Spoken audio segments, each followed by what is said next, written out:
मुख्यमंत्री पुष्कर सिंह धामी ने सोमवार को जौलीग्रांट में नवनिर्मित एसडीआरएफ मुख्यालय एवं फायर स्टेशन का लोकार्पण किया है। वहीं आपको बता दें, मुख्यमंत्री ने इस अवसर पर एसडीआरएफ के जवानों को प्रशस्ति पत्र देकर सम्मानित भी किया।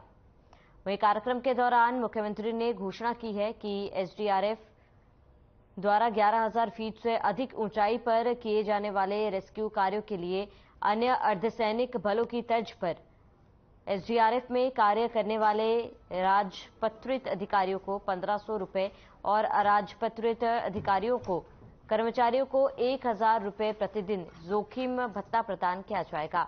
वहीं आपदा प्रबंधन में महिलाओं की भागीदारी को बढ़ाए जाने के उद्देश्य से एसडीआरएफ की क्षति कंपनी गठित की जाएगी, जिसमें प्राथमिकता के आधार पर 1/3 महिला कार्मिकों की नियुक्ति की जाएगी।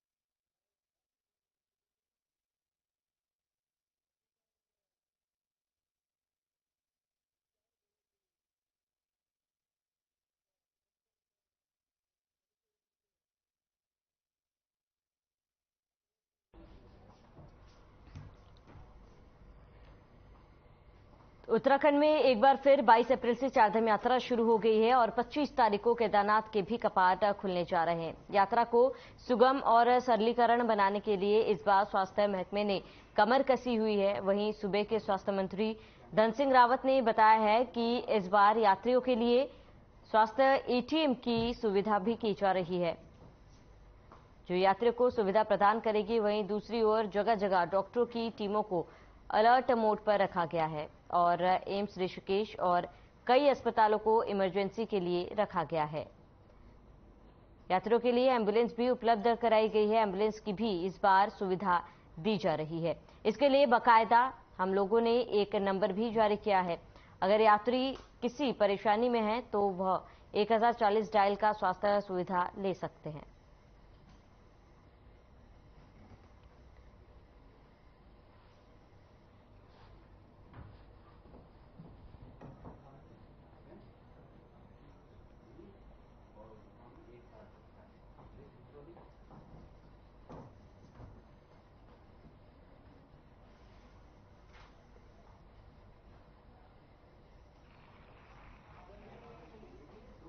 अल्मोड़ा में 25 अप्रैल को स्वतंत्रता संग्राम सेनानी और पूर्व मुख्यमंत्री हेमवती नंदन बहुगुणा की 104वीं जयंती समारोह को लेकर स्थानीय स्टेडियम में तैयारियां जोर शोर से चल रही है, जिसमें सीएम पुष्कर सिंह धामी, पूर्व राज्यपाल भगत सिंह कोश्यारी, केंद्रीय राज्य मंत्री अजय भट्ट, पूर्व मुख्यमंत्री, कैबिनेट मंत्री सहित बीजेपी के दिग्गज नेता इस कार्यक्रम में शामिल होंगे। बीजेपी के जिलाध्यक्ष रमेश बहुगुणा ने बताया है कि इस जयंती समारोह को सफल बनाने के लिए कार्यकर्ता डोर टू डोर जाकर लोगों को निमंत्रण दे रहे हैं, ताकि हेमवती नंदन बहुगुणा की जयंती को भव्य समारोह में शिरकत कर सके और उनके द्वारा समाज योगदान को जान सके।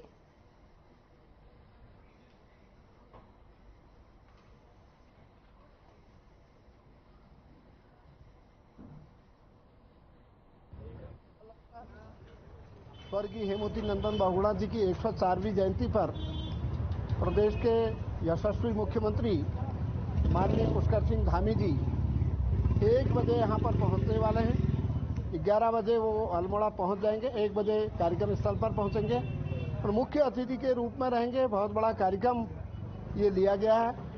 स्वर्गीय हेमवती नंदन बहुगुणा जी के नाम से जो स्टेडियम है उसी पर कार्यक्रम किया जाना है। उसमें हमारे प्रदेश के मुख्यमंत्री जी सहित पूर्व मुख्यमंत्री श्री विजय बहुगुणा जी, पूर्व मुख्यमंत्री महाराष्ट्र के राज्यपाल, पूर्व राज्यपाल आदरणीय भगत सिंह कोश्यारी जी, सभी हमारे जनप्रतिनिधि और कैबिनेट मंत्री पहुंचने वाले।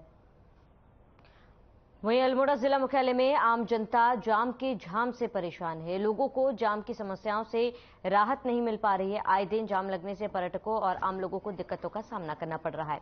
बता दें कि पर्यटन सीजन भी शुरू होने से माल रोड में जिस तरह के हालात बने हुए हैं, ऐसे में सैलानियों को जाम से कैसे मुक्ति मिलेगी, यह बड़ा सवाल बन गया है। वहीं आपको बताते इतना ही नहीं, जाम की समस्या से पैदल राहगीरों को भी भारी दिक्कत हो रही है। लोगों ने यातायात व्यवस्था सुचारू करने की मांग की है। वहीं इस समस्या से वरिष्ठ नागरिकों को अधिक परेशानी का सामना करना पड़ रहा है। हालांकि सरकार ने जाम से निजात दिलाने के लिए पार्किंग स्थलों का निर्माण कार्य शुरू कर दिया है।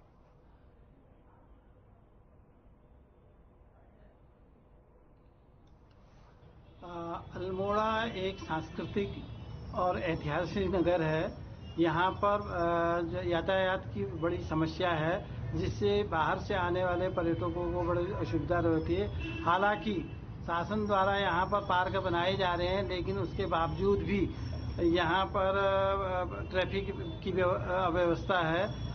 इस ट्रैफिक व्यवस्था को जब तक नहीं सुधारा जाएगा, तब तक जो है जाम की व्यवस्था बनी रहेगी।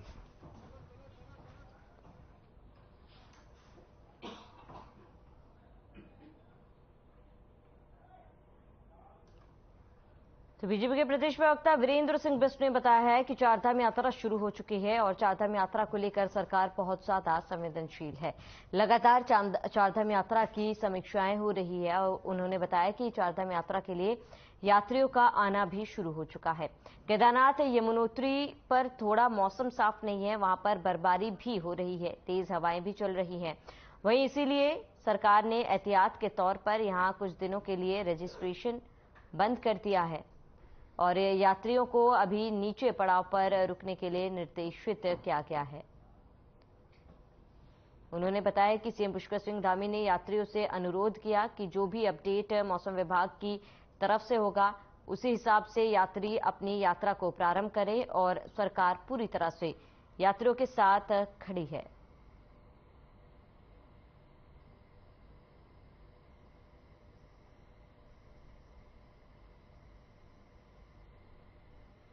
यात्रा प्रारंभ हो गई है और सरकार चारधाम यात्रा को लेकर बहुत संवेदनशील है।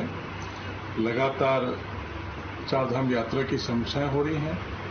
चारधाम यात्रा के लिए यात्रियों का आना प्रारंभ हो गए हैं और अभी जो हाई एल्टीट्यूड है, हमारे केदारनाथ जी हैं, हमारे जो है यमुनोत्री जी हैं, यहाँ पर अभी मौसम थोड़ा स्पष्ट नहीं है और वहाँ बर्फबारी भी हो रही है, तेज हवाएं भी चल रही हैं।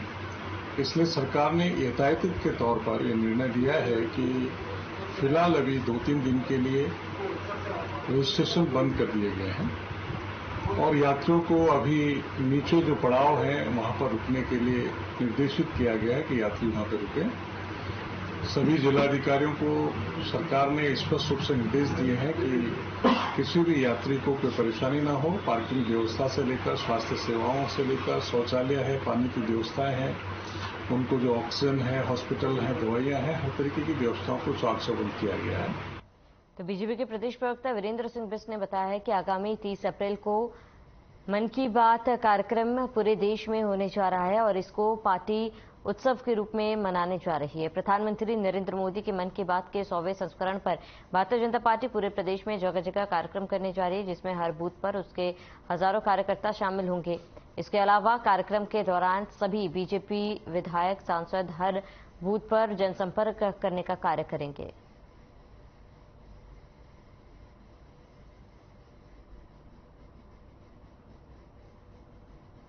तारीख को प्रधानमंत्री जी का एक बहुत लोकप्रिय कार्यक्रम जो मन की बात का कार्यक्रम है, देश के यशस्वी प्रधानमंत्री नरेंद्र मोदी जी के द्वारा हर माह के अंतिम रविवार को किया जाता है।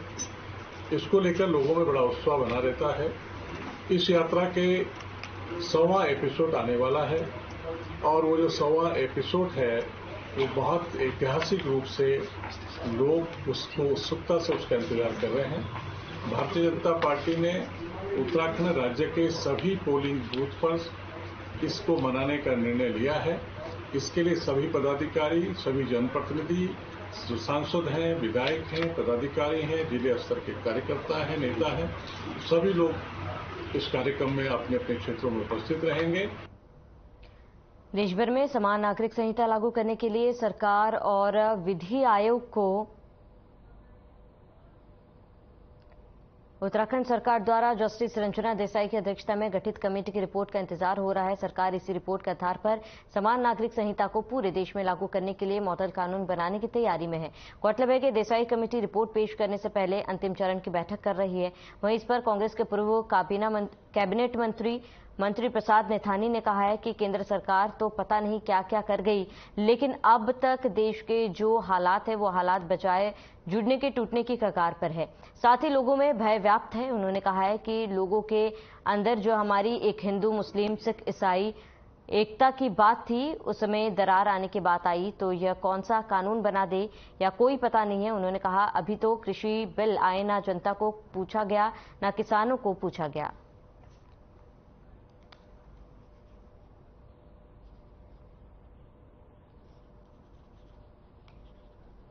देखिए, केंद्र सरकार तो पता नहीं क्या क्या कर रही है, भगवान जाने, लेकिन अब तक जो देश के हालात हैं वो हालात बजाय जुड़ने के टूटने के कगार पे आए।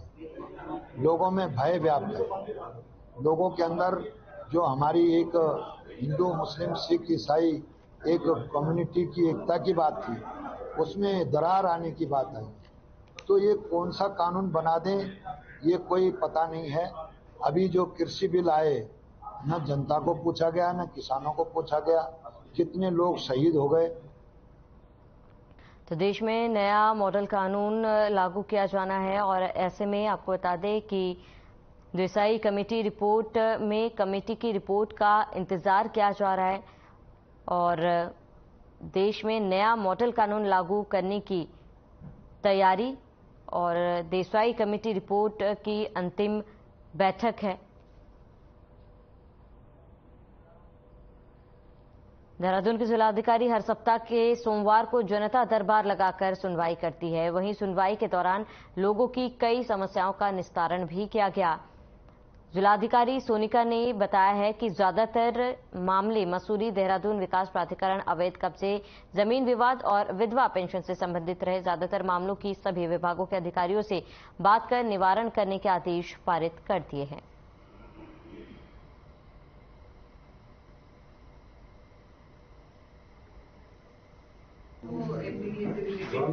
उसके बाद फिर आपसी विवाद इसके अलावा भी हमारे पास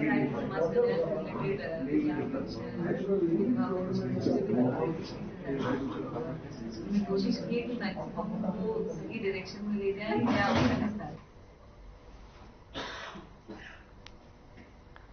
तो लोगों की समस्याओं को सुना गया। हर हफ्ते सोमवार को दरबार लगता है जहां लोगों की समस्याएं सुनी जाती। जिलाधिकारी ने जनता दरबार लगाया है और ऐसे में लोगों की समस्याएं सुनकर उनके समस्याओं का निराकरण कर संबंधित अधिकारियों को दिशा निर्देश भी दिए जाते हैं।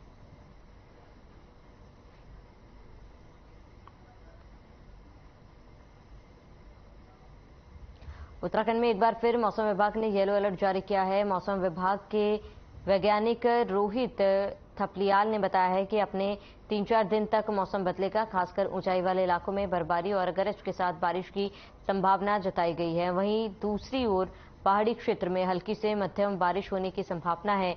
बात करें मैदानी इलाकों की तो अभी अगले 3-4 दिन तक मौसम साफ रहेगा। वहीं साथ ही उन्होंने बताया है कि क्योंकि चारधाम यात्रा चल रही है और ऊंचाई क्षेत्र में तो वहां पर दोपहर के बाद बादल गरजने के साथ ही तेज बारिश और बर्फबारी हो सकती है, जिसके लिए यात्री सुरक्षित स्थानों पर चले जाएं और किसी पेड़ के नीचे ना खड़े हो।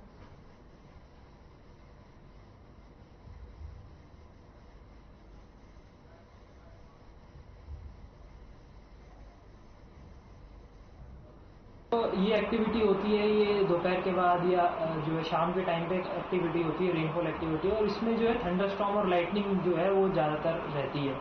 तो थंडरस्टॉर्म लाइटनिंग के लिए हम जनरली येलो अलर्ट में अभी देते हैं। तो उसमें जो लाइटनिंग है वो ज़्यादातर जो पहाड़ हैं वहाँ पे जो बिजली गिरती है कहीं कहीं गिर सकती है, तो उसके चलते जो है लोगों को एहतियात बरतना चाहिए। थंडरस्टॉर्म एक्टिविटी जो है आधा घंटे से लेकर 40 मिनट में ख़त्म हो जाती है, तो उस दौरान वो सुरक्षित स्थानों पे रहें, पेड़ों में ना रहें, पेड़ों के अंदर ना रहें। अगर आप जो है गाड़ी में हैं तो गाड़ी में तो सेफ हैं आप, या पक्के मकान है मकान के अंदर रहें। ये जो है जनरली एडवाइजरी के साथ हमने इशू किया।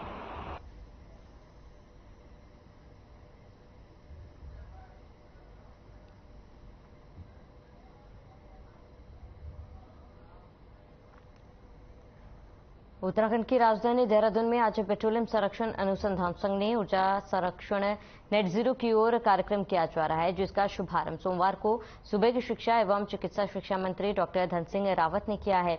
वहीं इस मौके पर उन्होंने बताया है कि किस प्रकार आज ऊर्जा संरक्षण की जरूरत है और इसके लिए बच्चों व अधिकारियों को शपथ भी दिलाई गई है। इस मौके पर आपको बता दें, धन सिंह रावत ने कहा है कि इस कार्यक्रम के माध्यम से लोगों को ऊर्जा संरक्षण किस तरह का किया जाए और पेट्रोल किस तरह बचाया जाए, और जिससे कि प्रदूषण के साथ साथ आने वाले समय के लिए पेट्रोल की कमी ना हो, यह कार्यक्रम किया गया है। खासकर बच्चों के अंदर यह जागरूकता पैदा करने के लिए इस कार्यक्रम की खास अहमियत है। तो ऊर्जा संरक्षण को लेकर प्रशिक्षण दिया जाएगा। बच्चों में कैसे ऊर्जा संरक्षण की जाए, इसको लेकर जागरूकता कार्यक्रम चलाया गया है। ये कार्यक्रम खासतौर पर बच्चों के लिए था। पेट्रोलियम संरक्षण अनुसंधान द्वारा इस कार्यक्रम का आयोजन किया गया था और बच्चों ने भी इसमें बढ़ चढ़कर हिस्सा लिया है। तो ऊर्जा संरक्षण को लेकर प्रशिक्षण आयोजित किया गया। पेट्रोलियम संरक्षण अनुसंधान संघ कार्यक्रम का आयोजन किया गया था।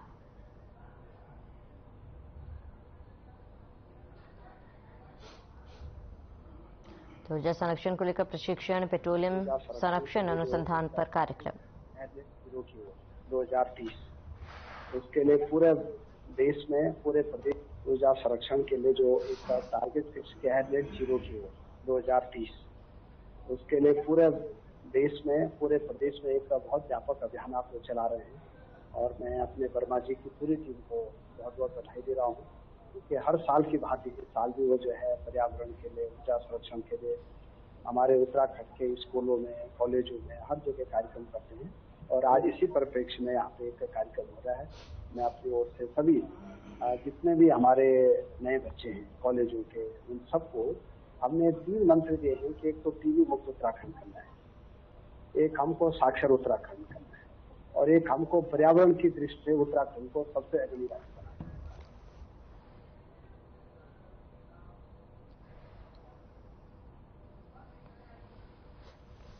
तो पेट्रोलियम संरक्षण अनुसंधान कार्यक्रम का आयोजन किया गया था। खासतौर पर ये बच्चों के लिए कार्यक्रम का आयोजन किया गया था।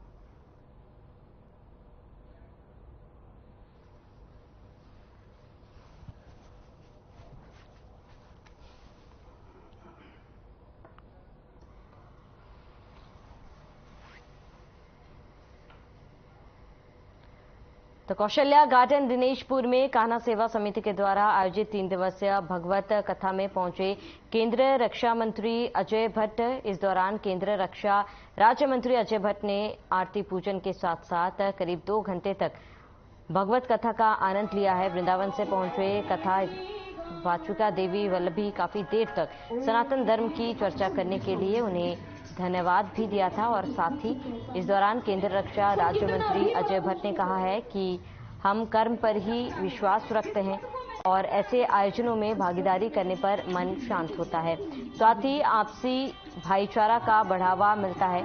और इस दौरान कथावाचिका देवी वल्लभी ने भी कहा है कि आजकल की युवा नशे की ओर अग्रसित हो रहे हैं। घर पर माँ बाबू के द्वारा बच्चों व युवाओं को सत्संग के लिए प्रेरित करना चाहिए, जिससे युवा और बच्चे भटके हुए रास्ते से अच्छे रास्ते पर आए।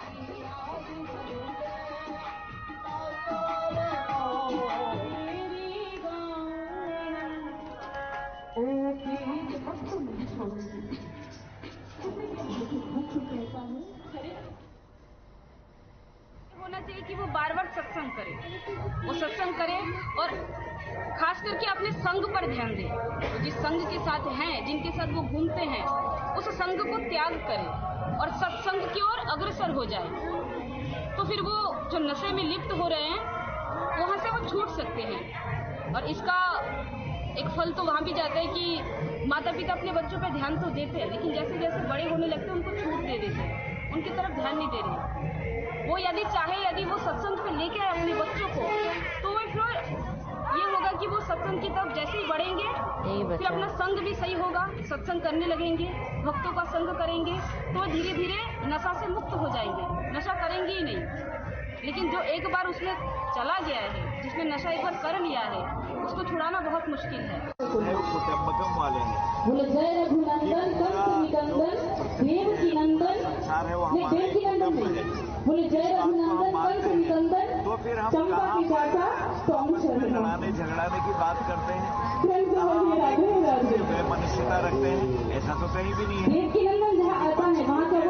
कहते रहे, लेकिन हम अपनी मर्यादा पर हमेशा रहते हैं।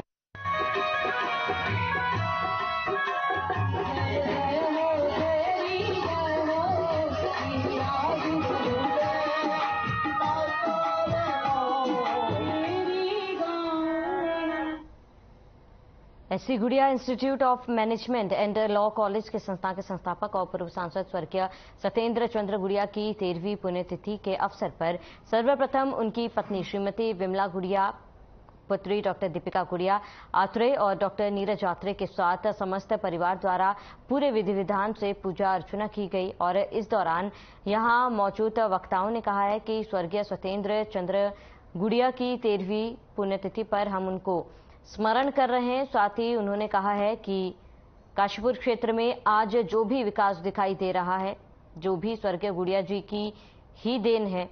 उनके द्वारा शिक्षा के क्षेत्र में जो अभूतपूर्व कार्य किए गए, जिसके लिए उन्हें हमेशा याद किया जाएगा।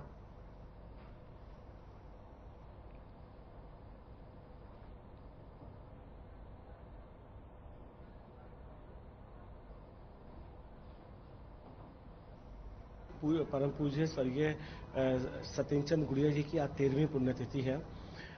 श्री स्वर्गीय गुड़िया जी एक ऐसी शख्सियत थे जिस शख्सियत को हम किसी भी कीमत पे भुला नहीं सकते। उनके जो कार्य करने का तरीका था, शिक्षा के क्षेत्र में हो, चाहे राजनीति के क्षेत्र में हो, चाहे कुशल प्रशासक के रूप में हो, आपका एक अपने आप में एक अनोखा तरीका था। और उस अनोखे तरीके से प्रत्येक वर्ग और प्रत्येक धर्म इस समाज का लाभान्वित होता था। यही सीख हम स्वर्गीय गुड़िया जी से लेते हैं और उनको नमन करते हैं।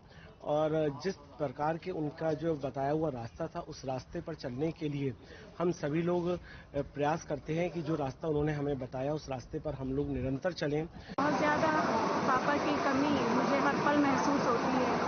बहुत से समय ऐसे आते हैं जब मुझे लगता है काश वो होते। हर वर्ष की भांति इस वर्ष भी हमने हवन पूजन करके ईश्वर से यही प्रार्थना की है कि उनकी देवात्मा का आशीर्वाद हमें हमेशा की तरह मिलता रहे। मैं अपने सिर पर उनकी छाया महसूस करती हूँ। जब भी कोई विकट परिस्थिति आती है, मुझे ऐसा लगता है कि वो अपना हाथ मेरे सिर पर रखे हुए। पूर्व सांसद और कांग्रेस के वरिष्ठतम नेता स्वर्गीय माननीय सत्येंद्र चंद्र गुड़िया जी की आज पुण्यतिथि है। मैं उनको अपनी श्रद्धांजलि अर्पित करते हुए वो भगवान से, अल्लाह से यही प्रार्थना करूंगा कि अल्लाह भगवान उन्हें स्वर्ग और जन्नत नसीब अता फरमाए। इस अवसर पर चूँकि कांग्रेस पार्टी को बहुत बड़ी कमी खल रही है। जब माननीय सत्येंद्र चंद्र गुड़िया जी यहाँ पर थे तो कांग्रेस पार्टी बड़े दम और खम से पूरे ही उत्तराखंड, उस समय उत्तर प्रदेश था, पूरे उत्तर प्रदेश में अच्छी तरह से चलती थी और काशीपुर में बहुत अच्छा उन्हें सम्मानजनक हमें रिजल्ट मिलता था।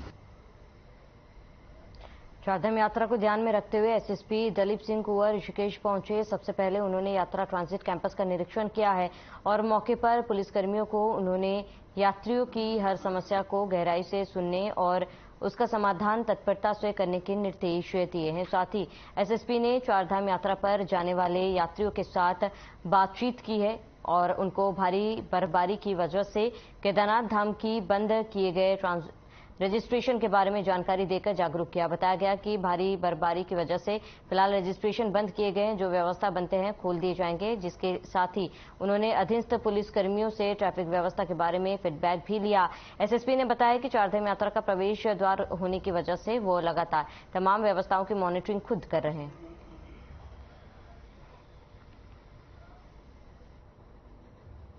और चलिए इसके साथ इस बुलेटिन में फिलहाल में सतत नए देश प्रदेश की तमाम बड़ी खबरों के लिए बनी रहे हमारे साथ।